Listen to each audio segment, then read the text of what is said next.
Welcome back to another One Screen and One Bite. This one's all about the audience. In micro-moment marketing, the audience matters.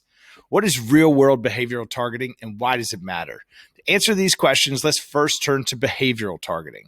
Behavioral targeting is the tactic of using customer browsing data to serve up relevant ads, offers, and content.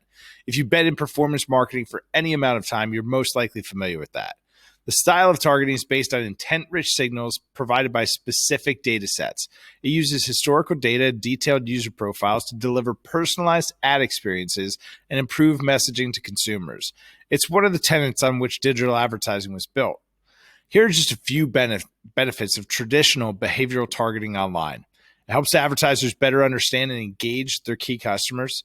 It helps marketers match creative and messaging around consumer needs. And it helps drive conversions by matching ads based on intent. However, despite these advantages, behavioral targeting is going through a bit of an existential crisis these days. It's becoming harder and harder to target effectively online, offering the option to opt out. Data privacy has grown to become a major concern in recent years. And while it's not a stretch to say that consumers have always been at least tangentially concerned about online privacy, recent headlines have led to more awareness. In fact, nearly half of the U.S. internet user base were more concerned about online privacy in 2019 than they were the year prior. And as consumer cognizance continues to increase, business models will be forced to adapt. We've already seen major changes crop up. In late 2020, Apple launched the App Store privacy labels to provide more transparency into data usage. These iOS 14 updates require all apps to ask users if they'd like to be tracked prior to usage. As you may have noticed, Facebook is at the center of these data privacy conversations.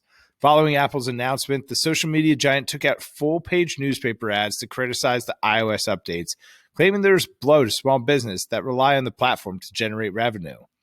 These updates aren't surprising. The crackdown on data privacy has been discussed for as long as these platforms have been around. So while regulation, either on a federal or state level, may not be in the cards quite yet, an evolution in data privacy was inevitable. However, Facebook may not be too far off the mark as well.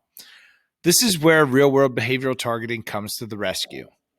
The future may look different for digital marketers. However, it's possible to view these developments as a call to action. At what point is it time to get back to the basics of just being a good marketer and understanding what your users are doing in real life? That's where real-world behavioral targeting steps into play. We consider the real world the logical next step in targeted advertising. Real-world behavioral targeting throws all the benefits of traditional behavioral targeting into the mix, but with one crucial element that digital marketing can't account for: real-world behavior. The highest level intent, getting out of your house and moving through the world. Store visits, frequency of visits, types of venues that people visit. Real-world behavioral targeting provides marketers the ability to understand the way that their audience moves through the world at the right moment, those intent-rich, action-driven micro moments that we've discussed before. It takes the existing data you have and layers it with real-world behavior. It all starts with understanding that type of business.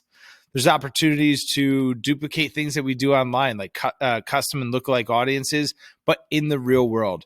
We can heat map your brick and mortar business location to understand where your customers live, work, and play. It's also a great way to target your competitors' customers. Where do they live, work, and play? And then how do you use all of that to sell more stuff? Probabilistic data modeling and deterministic data is changing, and we see it going away at a very rapid rate. So understanding how to target your customers in the real world is going to be a competitive advantage. You don't have to be a data analyst or technical expert to benefit from real-world behavioral targeting, just a good marketer who understands their audience and what matters to them. As marketers are forced to figure out how to adapt to changes in targeting abilities on platforms like Facebook and Google, deterministic data can help them reach consumers with targeted, relevant messaging based on real-world signals. We'll see you guys next time.